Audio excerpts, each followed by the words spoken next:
Okay, I have my stitches cast on and I'm going to do the purl stitch. The difference with the purl stitch is that you're going to be coming from behind the leg of this stitch.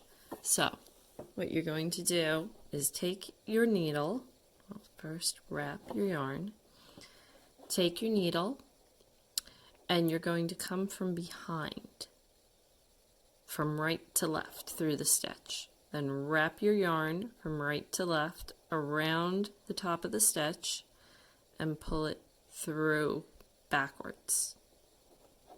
It sounds a little confusing at first. So come in from right to left under here, wrap the yarn around the needle and come back and off. Again, come into the stitch from right to left, wrap the yarn around the needle, and then come back and off.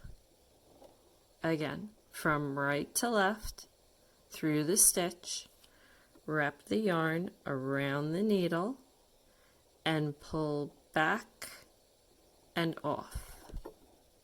Now the new stitch is on the needle, the old stitch is below.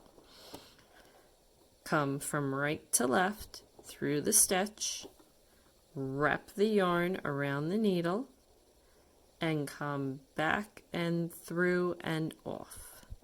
Again, from right to left through the stitch, wrap the yarn around the needle, and come through, back, and off.